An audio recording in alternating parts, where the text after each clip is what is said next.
आकाशवाणी नागपूर वीणा डोंगरवार आपल्याला प्रादेशिक बातम्या देत आहे. ठळक बातम्या. मणिपूर हिंसाचाराच्या मुद्द्यावरून संसदेच्या दोन्ही सभागृहांमध्ये आजही गदारोळ.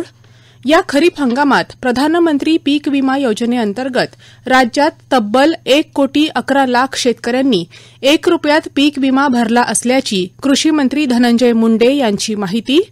बुलडाणा जिल्ह्यात राज्य परिवहन महामंडळाची बस राजूर घाटात कोसळली, 20 ते 25 प्रवासी जखमी. आणि विदर्भाच्या सर्व जिल्ह्यांमध्ये पुढील 2 दिवस तुरळक ठिकाणी अधिक ते अत्याधिक पावसाचा अंदाज. उद्या आणि परवा पूर्व विदर्भातील काही जिल्ह्यांना अतिवृष्टीचा ऑरेंज अलर्ट. मणिपूर हिंसाचाराच्या मुद्द्यावरून संसदेच्या दोन्ही सभागृहांमध्ये आजही गदारोळ झाला. दोन्ही सभागृहांचं कामकाज 2 वाजेपर्यंत तहकूब करण्यात आलं. लोकसभेत कामकाजाला प्रारंभ होताच काँग्रेस, द्रमुक, जनता दल संयुक्त आणि तृणमूल काँग्रेसच्या सदस्यांनी सभापतींसमोरच्या मोकळ्या जागेत धाव घेतली.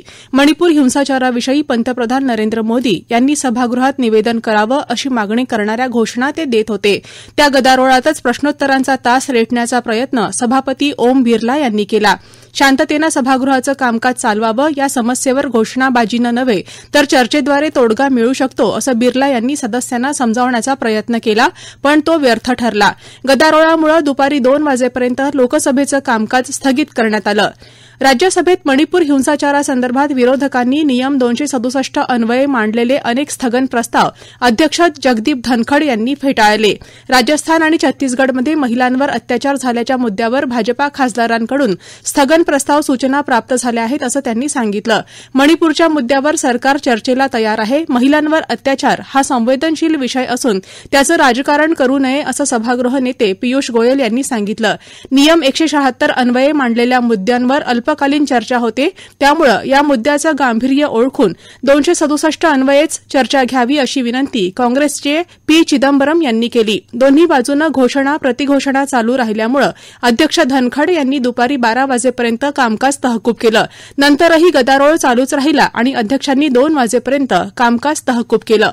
दरम्यान लोकसभा अध्यक्ष ओम बिर्ला यांच्या अध्यक्षतेखाली आज संसदेत सुरू असलेला गोंधळ संपवण्यासाठी सर्वपक्षीय बैठक बोलावण्यात आली. संसदीय कामकाज मंत्री प्रल्हाद जोशी आणि केंद्रीय मंत्री अर्जुन राम मेघवाल यांनी सर्वपक्षीय बैठकीत केंद्राचं प्रतिनिधित्व केलं. काँग्रेस नेते अधीर रंजन चौधरी, तृणमूल काँग्रेसचे सुदीप बंदोपाध्याय, राष्ट्रवादीच्या सुप्रिया सुळे, द्रमुकचे TR बालू या विरोधी पक्षाच्या नेत्यांनी बैठकीला हजेरी लावली. भाजपा संसदीय पक्षाची बैठक आज संसद भवनाच्या आवारात पार पडली. पंतप्रधान नरेंद्र मोदी, संरक्षण मंत्री राजनाथ सिंग, केंद्रीय मंत्री नितीन गडकरी, पियुष गोयल, अनुराग ठाकूर यांच्यासह अन्य मंत्री देखील या बैठकीला उपस्थित होते. केंद्र सरकारच्या कर्मचाऱ्यांसाठी 8वा वेतन आयोग स्थापन करण्याचा कोणताही प्रस्ताव विचाराधीन नसल्याचं सरकारनं आज स्पष्ट केलं. अर्थ राज्यमंत्री पंकज चौधरी यांनी राज्यसभेत एका लेखी उत्तरात ही माहिती दिली.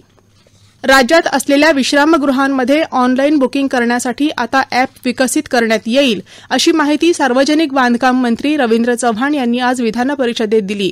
पुढच्या अधिवेशनापूर्वी हे अॅप तयार करण्यात येईल असं त्यांनी सांगितलं. विश्रामगृहांची दुरुस्ती, पुन्हा उभारणी तसंच या सगळ्यात पारदर्शकता आणण्यासाठी नव्यानं धोरण तयार करण्यात येईल असं त्यांनी सांगितलं. राज्यातील शासकीय विश्रामगृहांची दुरवस्था झाल्याबाबतचा तारांकित प्रश्न भाजपाचे भाई गिरकर यांनी विचारला होता. त्या प्रश्नाला उत्तर देताना चव्हाण बोलत होते. राज्यातील 612 विश्रामगृहांपैकी 100पेक्षा अधिक विश्रामगृह जीर्ण किंवा बंद अवस्थेत आहेत असं त्यांनी सांगितलं. शेतकऱ्यांच्या प्रश्नावर राजकारण न करता त्यांच्यासाठी असलेल्या चांगल्या योजनांना विरोधकांनीही समर्थन द्यावं असं आवाहन कृषी मंत्री धनंजय मुंडे यांनी विधान परिषदेत आज केलं. राज्यात या खरीप हंगामात प्रधानमंत्री पीक विमा योजनेअंतर्गत आजपर्यंत तब्बल 1,11,00,000 शेतकऱ्यांनी 1 रुपयात पीक विमा भरला असून ही संख्या दररोज 6 ते 7 लाखांनी वाढत आहे. याचाच अर्थ शेतकऱ्यांना पीक विमा योजना अधिक सोयीची झाल्याचं स्पष्ट होतं असं मुंडे म्हणाले. शेतकऱ्यांना 1 रुपयात पीक विमा संरक्षण मिळत आहे, तर दुसरीकडे केंद्र आणि राज्य सरकार मिळून वर्षाला 12,000 रुपये शेतकऱ्यांना त्यांच्या खात्यावर देत आहेत. सरकार शेतकऱ्यांच्या पाठीशी राहून त्यांचा आर्थिक भार कमी करण्याचा प्रामाणिक प्रयत्न करत आहे असंही मुंडे यांनी स्पष्ट केलं. विधान परिषदेत सत्ताधारी आणि विरोधकांनी स्वतंत्रपणे मांडलेल्या शेतकरी आणि त्यासंदर्भातील प्रश्नांसंदर्भात झालेल्या चर्चेला आज सकाळच्या सत्रात कृषी मंत्री धनंजय मुंडे यांनी उत्तर दिलं. ग्रामीण भागातील शेतीला समृद्धी देण्याच्या व्यापक उद्देशानं तयार तयार करण्यात आलेली पोकरा योजना अत्यंत फायदेशीर असून ती केवळ निवडक गावांपुरती मर्यादित न ठेवता प्रत्येक गावात लागू व्हावी असं उद्दिष्ट आहे. भविष्यात या दृष्टीनं आवश्यक निर्णय घेतले जातील. जास्तीत जास्त गावातल्या शेतकऱ्यांपर्यंत या योजनेची व्याप्ती पसरावी असा प्रयत्न राज्य सरकार करत आहे, अशी माहिती मुंडे यांनी दिली. राज्यात जलयुक्त शिवार टप्पा 2च्या माध्यमातून आणखी 5,000 गावांचा समावेश करण्यात येत असून जलपातळी वाढण्यास नक्कीच याची मदत होईल. मराठवाड्यातल्या पाण्याचं दुर्भिक्ष्य संपावं या दृष्टीनं वॉटर ग्रीड हा महत्वाकांक्षी प्रकल्प अत्यंत महत्वाचा असून या प्रकल्पाच्या पूर्णत्वासाठी सरकार प्रयत्नशील असल्याचं धनंजय मुंडे म्हणाले. या प्रादेशिक बातम्या आपण आकाशवाणीच्या नागपूर केंद्रावरून ऐकत आहात. बुलढाणा जिल्ह्यात 55 प्रवाशांना घेऊन जाणारी राज्य परिवहन महामंडळाची बस राजूर घाटात कोसळली. या भीषण अपघातात बसमधील 20 ते 25 प्रवासी जखमी झाल्याची माहिती आहे. जखमींना तातडीनं उपचारासाठी रुग्णालयात दाखल करण्यात आलं. आज सकाळी 10 वाजताच्या सुमारास हा अपघात घडला. राजूर घाटात एसटी महामंडळाच्या बसचे पुढील टायर फुटल्यानं बस एका खड्ड्यात पलटी झाली. अपघाताची माहिती कळताच पोलीस घटनास्थळी दाखल झाले. पोलिसांनी स्थानिकांच्या मदतीनं जखमींना रुग्णवाहिकेतून रुग्णालयात पाठवलं. सर्व जखमींवर बुलढाणा सामान्य रुग्णालयात उपचार सुरू असल्याची माहिती पोलिसांनी दिली. विदर्भाच्या सर्व जिल्ह्यांमध्ये पुढील 2 दिवस तुरळक ठिकाणी अधिक ते अत्यधिक पावसाचा अंदाज नागपूरच्या प्रादेशिक हवामान खात्यानं वर्तवला आहे. उद्या आणि परवा पूर्व विदर्भातील काही जिल्ह्यांना अतिवृष्टीचा ऑरेंज अलर्ट देखील घोषित करण्यात आला आहे.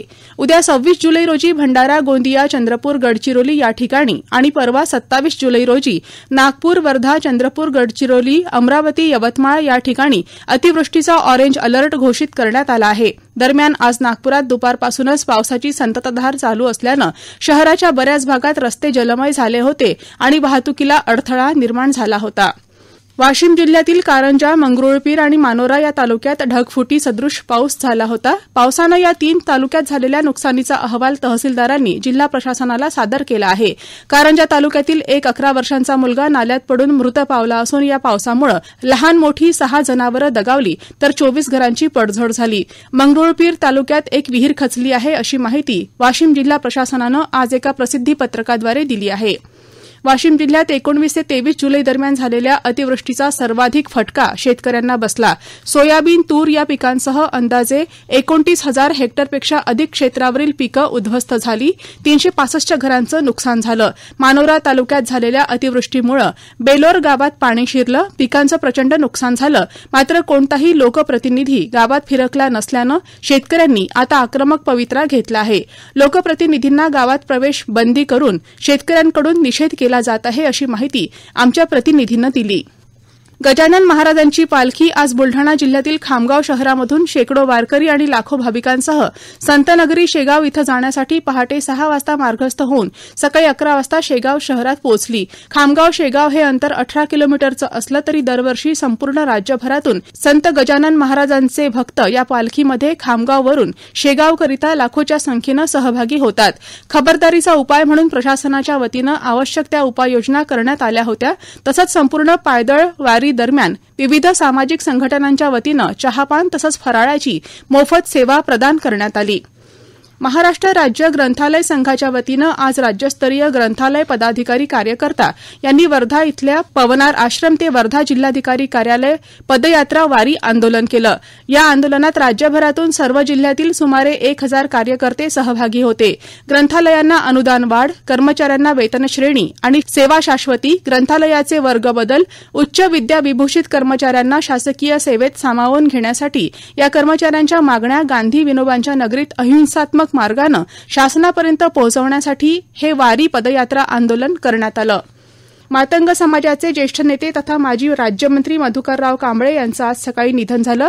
त्यांचा अंत्यविधी उद्या दुपारी 1 वाजता उमरी स्मशानभूमी शास्त्रीनगर अकोला इथं करण्यात येणार आहे. शेवटी पुन्हा काही ठळक बातम्या. मणिपूर हिंसाचाराच्या मुद्द्यावरून संसदेच्या दोन्ही सभागृहांमध्ये आजही गदारोळ. या खरीप हंगामात प्रधानमंत्री पीक विमा योजनेअंतर्गत राज्यात तब्बल 1,11,00,000 शेतकऱ्यांनी 1 रुपयात पीक विमा भरला असल्याची कृषी मंत्री धनंजय मुंडे यांची माहिती. बुलढाणा जिल्ह्यात राज्य परिवहन महामंडळाची बस राजूर घाटात कोसळली. 20 ते 25 प्रवासी जखमी आणि विदर्भाच्या सर्व जिल्ह्यांमध्ये पुढील 2 दिवस तुरळक ठिकाणी अधिक ते अत्यधिक पावसाचा अंदाज. उद्या आणि परवा पूर्व विदर्भातील काही जिल्ह्यांना अतिवृष्टीचा ऑरेंज अलर्ट. याबरोबरच हे प्रादेशिक बातमीपत्र संपलं. नमस्कार.